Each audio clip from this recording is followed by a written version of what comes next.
Una persona resulta con gran frecuencia, dado que tenemos que la República Dominicana es el lugar más peligroso del planeta para viajar en tránsito, y así lo ha dicho la Organización Mundial de la Salud en el año 2014, me resultó esa información tan desagradable, pero no hemos avanzado mucho como quisiéramos. Y entonces los huesos largos, y el caso por ejemplo del muslo, tiene un hueso que es el fémur. ¿Qué medidas se deben tomar de manera prehospitalaria cuando se sospecha que una persona tiene una fractura de un hueso, sea un hueso largo o una fractura en términos general? ¿Qué puede hacer la población? Doctor Freddy Reyes, traumatólogo, ortopeda, profesor de profesores. Sí, fíjate, nosotros nos etiquetaron en el primer lugar en América Latina y el segundo lugar en el mundo en accidentes de tránsito.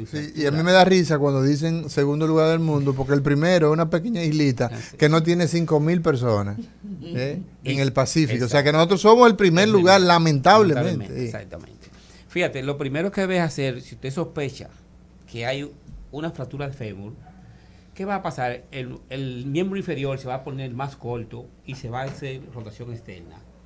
O sea, pierde la posición normal. La posición normal. Se va a aumentar el volumen del muslo. Se va a hinchar. Se va a hinchar. Entonces, ¿qué debe hacer el que está al lado? Traccionar, o sea, alar el fémur. Y, si es posible, con la otra pierna sana, lo puede adosar. O sea, se ala y se adosa por el pie, digamos, por el tobillo. O por el tobillo, y entonces lo pega al otro. Al otro sano. Si tiene alguna sábana o alguna camisa, le puede amarrar y eso te va a servir de ferulización. Ok, eso es como un yeso. Una ferulización para poderlo trasladar al hospital donde le vayan a dar atención. Perfecto. A ese paciente. Una forma práctica. Ok, doctor, ¿cuáles son los datos que la persona puede orientarse de que probablemente haya una fractura? ¿Cuáles serían los signos, los síntomas que la población, de manera fácil y con lenguaje que lo entienda, puede sospechar que hay una fractura? Lo primero, el paciente le va a decir que tiene dolor. Dolor. Le duele mucho dolor. ¿Por qué duele, doctor? ¿Por qué razón? Porque el muslo, al romperse el hueso del fémur, los músculos se contraen, y al contraerse el músculo chocan los bordes del extremo fracturario y el periósteo se rompe, y es lo que tiene la inervación del hueso. O sea o sea, un dato es el dolor, y el dolor fuera de lo común. Fuera de lo común. El paciente dice que le duele. Segundo, el aumento de volumen del área del muslo. Exacto. Entonces, tercero, hay dolor. El acortamiento de la extremidad. Sí. Y cuarto, la rotación externa del miembro inferior. Exacto. Y hay una incapacidad funcional. La gente no funcional porque no puede pararse, no puede deambular. Segundo, si usted tiene una yagua, una tabla, úsela. Colóquesela debajo del miembro. También lo puede ferulizar igual, hasta con la correa del paciente. Quitarle la correa del paciente y ferulizarlo con esa tabla, con esa yagua. O con un cartón. También lo puede hacer si tiene un cartón. El asunto es inmovilizar ese miembro. Al inmovilizarlo, el dolor se le va a mejorar al paciente y usted puede trasladarlo sin ningún otro problema y sin hacerle más daño al paciente de que ya ha ocasionado la fractura de fémur. Claro. Exacto. Freddy, ¿qué puede hacer la persona para no cronificarse? Me refiero a lo siguiente: el esguince, el trauma directo, que la gente, bueno, se queda ahí, no tengo que ir al médico huyendo, no me voy a morir, déjame dar un masajito, una cosa. ¿Qué tú recomiendas frente a esas lesiones menores? Sí, esas lesiones menores, yo le aconsejo al paciente que no se quede en su casa, que vaya y acuda al médico, que vaya al médico, a la UNAP de atención primaria, si es en una unidad en un campo, o si es un hospital de segundo nivel, si es un hospital de tercer nivel, que vaya. ¿Por qué razón? Porque se hace un esguince recidivante. ¿Qué es un esguince, doctor? El esguince no es más que una lesión cápsulo-ligamentosa de los elementos articulares y la cápsula que Freddy, te pusiste muy alto. Yo creo que nada más te entendí yo. Eso es porque se rompen la cápsula y los ligamentos. O sea, los huesos están pegados, ¿verdad? Y es que están como amarrados con una cinta. Con una cápsula que lo envuelve. Con una cinta, ¿verdad? Una membrana que lo envuelve con exacto. una cinta. Entonces, si se rompe esa membrana, los ligamentos que se insertan alrededor de, por ejemplo, del tobillo como prototipo. Por ejemplo, el tobillo, que es el que más se lesiona. Entonces, usted utiliza, muchas veces se pone a ponerse bolso de hielo, se puede poner su bolso de hielo en ese momento. Muy bien. Si tiene un acetaminofén, un ¿Qué diclofenaco, efecto tiene el bolso de hielo? el La bolso temperatura. de hielo actúa como para mejorar el dolor, disminuye el volumen y mejora el dolor. Ok. Frío la primera 24 a 72 horas. Ok. Después de 72 horas venían los bolsos tibios.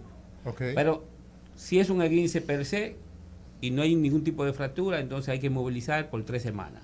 O sea que hay que ir donde el médico, hay que ir donde el hay que médico. ir. Doctor, volviendo a la fractura, volviendo de nuevo a la fractura.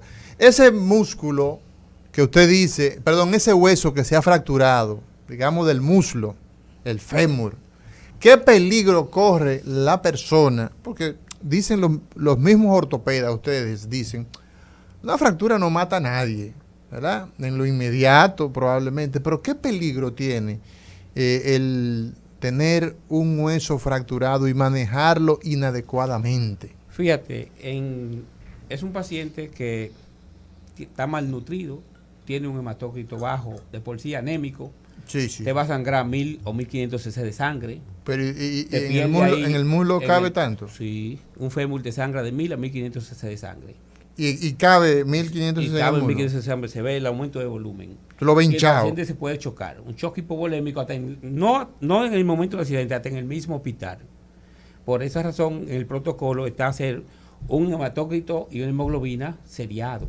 ¿Cuáles son los datos, doctor Franklin Gómez? ¿Cuáles son los datos que tiene un paciente que tiene datos de choque hipovolémico? Fractura, lo que le pasó a él fue que se fracturó el muslo. Le duele, pero usted ve que ese muslo está muy hinchado. ¿Cuáles son los datos clínicos que a usted le dice, espérate, aquí es posible que haya problemas? El paciente llega hipotenso, con la presión, ¿Qué es eso? La presión bajita. La presión Niveles bajita, tensionales hipotenso, bajitos. ¿verdad?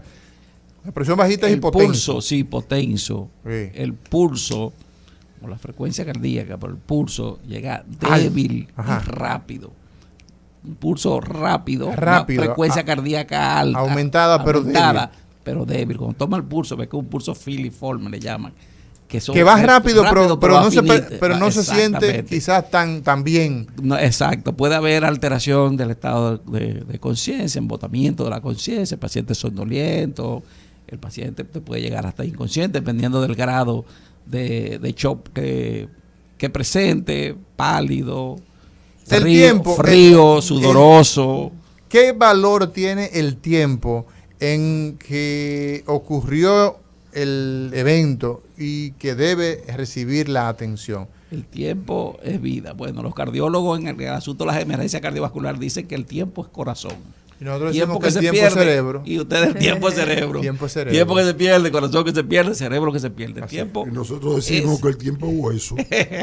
el tiempo es vital porque la oxigenación, las células, en sentido general, sobre todo las células del cerebro, las neuronas, el principal medio de energía que tiene es el oxígeno y la glucosa, el oxígeno. Entonces, cuando hay una emergencia cualquiera que interfiere con la oxigenación, ya sea porque le esté llegando poco oxígeno, en el caso del shock, porque el vehículo por donde transita el oxígeno, que es la hemoglobina y el glóbulo rojo, se está perdiendo y no está llegando. Entonces, por eso es el embotamiento de la conciencia. Si no se tiene la precaución de corregir rápidamente esa causa, puede el paciente entrar en complicaciones mayores, en paradas cardiorrespiratorias, paradas cardíacas. Entonces el tiempo es vital, pero más que el tiempo es la estabilización. Por eso, anteriormente se creía que una emergencia era la rapidez con la que se llevara al hospital. No es la rapidez, es la estabilidad con que se Sí, lleve. sí, yo recuerdo que la gente agarraba y lo Corre rápido montaban, como sea. lo montaban motor. como un saco de Sí. papa, lo agarraban por los brazos. Franklin, Porque lo por la asociaban pierna, al tiempo, y el tiempo es Doctora importante, Maure, ahí pero me más importante permitiría aún que el de intervenir. la tiempo condición en que llegue. es estabilizarlo para que llegue en buen estado. Si no llega en buen estado, no importa que llegue rápido. Las fracturas que son abiertas, doctor. Usted ve, por ejemplo, situaciones que son muy dramáticas en la vía pública. Es lo mismo, tienen el mismo pronóstico el que se fracture un hueso del pie o de la pierna o del muslo, que ésta sea abierta, que sea cerrada. ¿Qué importancia tiene ese componente? Fíjate, gracias a Dios que las fracturas abiertas se presentan en el 20% de los casos. O sea, el 80% son cerradas. Sí. ¿Qué va a pasar con las fracturas abiertas? Abierta es cuando el hueso sale. Cuando el hueso sale, o se ve el hueso después. Eso duele hasta el que está afuera. Claro que pero sí. no solo, para que no se, discúlpeme, Freddy, que usted es el maestro en esta área, no solo a Mauri que se ve el hueso, es que la herida coincida con el foco fracturado. Exacto, ya eso es abierto. Para que no se vea el hueso. Pero a veces uno ve un hueso, mira. Que salgan micelas de grasa, ya, Exacto, eso es ya, una fractura abierta. Sí. ¿Qué Entonces, peligro hay? El manejo de las fracturas abiertas es diferente a las fracturas cerradas. ¿Cómo así? Totalmente diferente. Porque es un paciente que se convierte en una urgencia inminente. Es un paciente que debe llegar al hospital, debe ir a la sala de cirugía, hacer un aseo quirúrgico y, si se puede, estabilizar la fractura en ese mismo momento. O sea, que hay que operarlo de Si emergencia. es una fractura que la clasifican tipo 1, tipo 2, tipo 3, si es 3A o si es 3B. Si 3A, que tiene una lesión nerviosa, una lesión vascular, y 3B, dependiendo del colgajo de la piel. Ya. Entonces, es un paciente que debe de estar estabilizado o con fijadores externos, que es el protocolo inicial, y muchos lo que hacen es que hacen un aseo quirúrgico, le ponen una férula, le hacen su laboratorio, hemograma, eritrosedimentación, proteína C reactiva, la procalcitonina, y si no hay ningún dato de infección, puede ser un paciente que se puede enclavar sin ningún tipo de problema, poner un clavo centromolar tipo bloqueado, que anteriormente se colocaba el tipo Kuncher en la época de nosotros. El Kuncher, ese era el buque insignia, el Kuncher. El Kuncher. Ya no se usa, Freddy. Todavía hay algunos profesores que lo utilizan, pero después de 1998 que Grosken introduce el clavo bloqueado, entonces ya se utiliza más el clavo bloqueado que el Kuncher. Ya. Doctor Franklin Antibiótico con ese paciente, Exacto. profilaxis contra el tétano y Exacto. su analgésico. Eso es importante. Cubrir la herida con un paño estéril si hay en ese momento. Sí. Si tiene una botellita de agua se la puede echar encima y eso le va a ayudar también a que se descontamine el área hasta que llegue al hospital. Claro, porque las fracturas ocurrieron en una zona donde ahí hay suela de zapato, hay tierra, hay de todo, ¿verdad? Antes de seguir, señores, abundando un poco en todos estos aspectos, pero a mí me gustaría que ustedes hicieran algunas recomendaciones respecto de cuáles acciones debemos realizar los vacacionistas, el que va a salir de su casa, cuáles cosas debe hacer en el hogar, qué acciones en términos general, de manera que pueda mitigar situaciones que lamentar. Eso es antes, durante y después. Sí. Bueno, adelante. Nosotros no usamos mucho desde el punto de vista de la gestión del riesgo, la prevención, porque usamos más la mitigación, porque prevenir es evitar, y difícilmente, es muy difícil la prevención, porque evitar, usted no puede garantizar que va a evitar tal cual situación en este ámbito. Pero mitigar cosas sí. Mitigar es reducir la posibilidad de que porque ocurra. el llevar el casco protector, usted reduce la impacto, posibilidad, ¿verdad? exacto, la posibilidad de que un se trauma, lesione. Eso es verdad. Correcto. Entonces, el ir a poca velocidad. ¿De qué manera se evita un accidente de tránsito?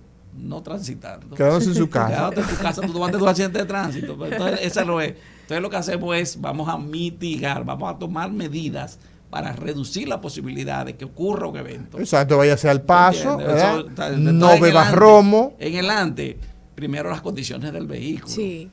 ¿Tú entiendes? La goma, las condiciones exactas del vehículo. Ese es el ante, pero además también en términos personal y familiar, si tomas algún medicamento, eso es importante tenerlo en su kit, en su bolso. Si usas alguna prótesis, algún bastón, como decíamos, los lentes, que son importantísimos. Sí, si usa alguna fácilmente una gente que no ve bien, si anda sin lente, está Claro. prácticamente quedado. Claro. Es lo mismo que una goma pichada. En el hogar, recuérdense también cerrar el tanque de gas. Exacto, todas esas medidas. Y bajar los breakers. Que no son necesarios. Así es. Porque no tumbe el de la nevera, pues la carne si la está ahí, se desfriza y se te va a sí. dañar. Exacto. Eso, pero todas esas medidas son medidas, importantes. cierra la llave de paso del agua. Del agua. Resguardar bien las ventanas y demás, limpiar también los desagües, pues puede llover en ese transcurso uso que te está eso es muy importante. Eso. Ojalá todo, que llueva porque tenemos sí, mucha por la sequía, sequía. pero eso es muy importante. Los lugares donde se aposa agua hay que drenarlo, hay que limpiarlo para que haya buen drenaje. Me decía un amigo ayer, me mandaba un amigo de que leyó, que dejó los lentes en la casa, y que entonces le mandaba un mensaje y vio que decía que era domingo de Romo. Y salió a beber y cuando me puso los lentes era domingo de Romo. Doctor, ese kit de emergencias que debe llevar el vacacionista en su vehículo, ¿qué debe contener? Cosas básicas que no deben faltar en ese kit de emergencia. Mira, aunque no se deben las personas automedicar, pero hay medicamentos inocuos para prácticamente, como ungüentos para el y los antialérgicos, para por el ejemplo, dolor, antialérgicos, repelentes, exacto, repelentes, el protector solar, gasas, para que en caso de que haya alguna y el abrasión, protector solar, los protectores solar para ponerse en la piel antes de insolarse, jabón antiséptico, agua. Sí, pero el agua para hidratarse, pues la gente no se hidrata. Fíjate, nosotros estamos aquí conversando y yo llevo aquí una botella y media. Entonces es necesario hidratarse. En un ambiente adecuado, climatizado. Imagínate tú en el Tetérano del Sol, en Boca Chica Beach. Y entonces la gente está tomando y se deshidrata y va mucho porque actúa también, tiene una acción antidiurética, ese un diurético, ese alcohol, y entonces toma cerveza y va al baño, toma cerveza, pero tú estás tomando agua. Y el gran tomador dice, no, yo no bebo agua. Cuando yo estoy tomando, sí, ¿tú no has escuchado eso? Cuando yo estoy tomando, yo no bebo agua. Roberto, adelante. Franklin, en varias ocasiones te he escuchado a ti el concepto de los 60 minutos de oro. Sí. De la hora, ¿en qué consiste? La hora dorada. La hora dorada. ¿En qué consiste la hora dorada? Eso es importante. Mira, eso es un profesor, Adams, de los Estados Unidos, cirujano, que estableció, o sea, él estudió el comportamiento de los traumas y él estableció que desde que se produce un evento, se tiene la oportunidad de estar en los siguientes 60 minutos en un quirófano, en caso de que sea quirúrgico, o una sala de cuidados intensivos. El paciente tiene hasta el 98%, oye, 98% de probabilidad de salvar la vida, de mejorar considerablemente. Esa es la hora dorada. En esa hora dorada se establece que los 10 primeros minutos son los 10 minutos de platino, son los 10 minutos más importantes. ¿Y cuáles son esos 10 primeros minutos? Donde el primer respondiente, que es cualquier ciudadano, el que está al lado, por ejemplo, cualquier ciudadano en capacidad de poder ayudar, asistir, a parar un sangrado, activar el sistema. Tú estás en un taller de banitería y ves que alguien se cortó la mano, el que está ahí al lado, exacto, ese es el más valioso, el valor, que tiene más valor. Esos 10, por eso ya llaman los 10 minutos de platino. Sí. Luego entonces los 10, mira cómo los vamos a ir hasta la hora, los 10 restantes, el siguiente, que serían 20, es para la respuesta del personal prehospitalario. En los 911, por ejemplo. 911, puede ser Cruz Roja, exacto, todos esos organismos de socorro que llegan, tiene que estar ahí en la escena atendiendo al paciente. El tercer bloque de 10 minutos, que varían 30 minutos, deben estar ya saliendo de la escena. Haber hecho la estabilización en la escena, no deben durar más de 10 minutos y en 10 minutos deben estar saliendo. Entonces, en la otra media hora la dividen en dos partes de 15. Los primeros 15 minutos a llegar a la emergencia, y los 15 minutos siguientes para que esté el paciente con las acciones de emergencia establecidas y en una sala de emergencia o en un quirófano.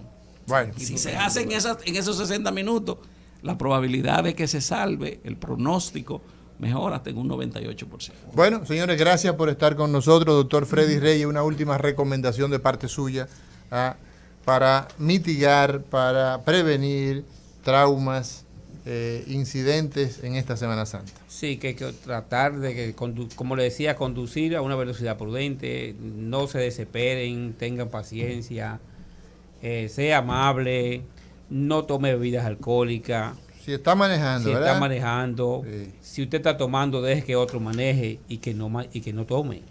Exacto.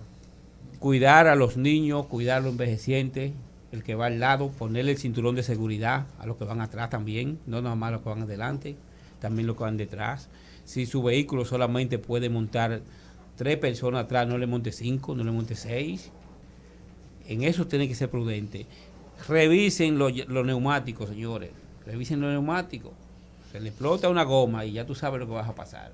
Así es. El tren delantero del vehículo, hay que darle mantenimiento a esos vehículos para que no se le vayan a dañar. Y si usted no está en capacidad de ayudar a alguien que lo ve en la autovía para un accidente, no le ponga la mano, porque le va a Mejor hacer no más hacer daño. nada. Ese sería el tratamiento.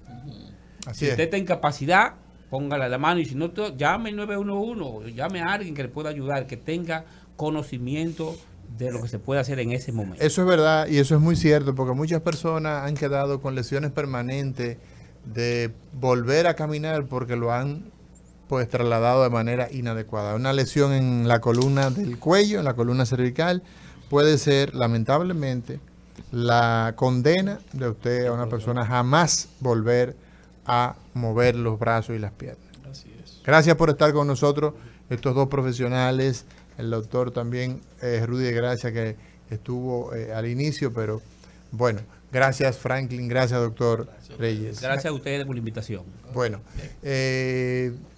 no le cambie, señor, mañana estaremos en Cátedra Médica y tendremos las emergencias en gastroenterología. Sí, vamos a estar Así hablando que de intoxicaciones. intoxicaciones por un tubo y 7 llaves con el doctor Sócrates.